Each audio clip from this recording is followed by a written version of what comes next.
They should give me the Nobel Prize. Everyone says that I should get the Nobel Peace Prize. I had so many people, you should get the Nobel Prize. ትራምፕ የዘንድሮውን የኖቤል የሰላም ሽልማት ለመውሰድ ልባቸው እንደሻተና እንደሚገባቸውም በተደጋጋሚ ሲናገሩ ተደምጠዋል። ይሁን እንጂ እርሳቸውም ይሁን እሳቸውን መሳዮቹ እንዳሰቡት ሳይሆን ቀርቶ ሽልማቱ የቬንዙዌላዊቷ የተቃዋሚ ፖለቲካ መሪ ማሪያ ኮሪና ማቻዶ ሆኗል። The Norwegian Nobel Committee has decided to award the Nobel Peace Prize for 2025 to Maria Corina Machado. ማቻዶ ለሀገራቸው ቬንዙዌላ ዲሞክራሲያዊት ሀገርነት በብርቱ በመታገል ብሎም ለዜጎች ዲሞክራሲያዊ መብቶች መከበር በማቀንቀን ይታወቃሉ። ይህ አይበገሪነታቸው ለተሸላሚነታቸው ምክንያት መሆኑን የገለጸው የኖቤል ኮሚቴው እየጨመረ በመጣው የዓለም ጨለማ ውስጥ የዲሞክራሲ ነበልባል ለምታስቀጥል ሴት የተሰጠ ሲል አግባብነቱን ገልጾታል። የዛች ሀገር ተፎካካሪዎች በጋራ ለሀገር አንድነት ከመታገልና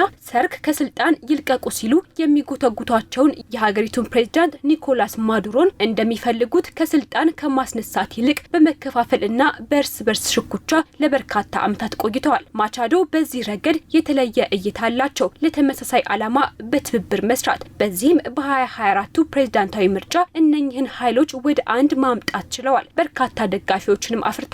በላቲን አሜሪካ ካሉ ልዩ አርአያ መሆን ከሚችሉ ሴቶች መካከል ናቸው የተባሉት ማቻዶ በምርጫው እንዳይሳተፉ ተከልክለው እንደነበር ቢቢሲ አስታውሷል።